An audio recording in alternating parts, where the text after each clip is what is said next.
Bea Alonzo na paiyak sa tuwa nang makita ang pinapagawang bahay ni Vincent Ko para sa kanya.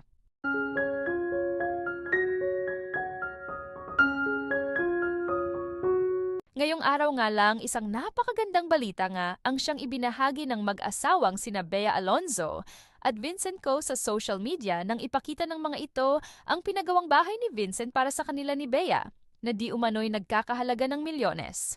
Ayon kay sa panayam ni Bea, unang-una hindi ko ma-explain kung ano ang nararamdaman ko. Masasabi kong naghahalo ang kaba at saya ko dahil first time ko lang to na experience sa buong buhay ko. And I'm so thankful dahil binigyan ako ni Lord ng katulad niya.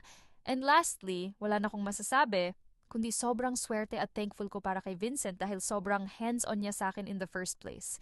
Si Bea Alonzo nga ay 38 years old na habang si Vincent Ko naman ay 46 years old na at 8 years nga ang siyang gap ng businessman na ito sa actress. Sa pagkakataon naman na ito ay marami namang netizens ang siyang nagulat at may ilan binati ang dalawa dahil finally nga daw ay sa huli, sila pa din ang meant to be. Subalit sa pagkakataon naman na ito ay hindi naman nakapagpigil si Bea na magsalita sa publiko ukol sa latest update ng kanyang love life at patuloy nga daw niyang i-update ang lahat sa nangyayari sa kanilang love story ni Vincent. Ngunit sa huli naman ay naging emosyonal sa tuwa si Bea dahil sa hindi umano niya inexpect na sa ilang dekada at edad nga daw niya ay hindi niya akalain na bibigyan siya muli ng Diyos ng lalaking magmamahal sa kanya ng lubusan, kaya naman labis-labis ang kaniyang pasasalamat kay Vincent dahil tinupad nito ang isang kahilingan niyang makabukod at magkaroon ng sariling bahay na matagal na niyang pangarap.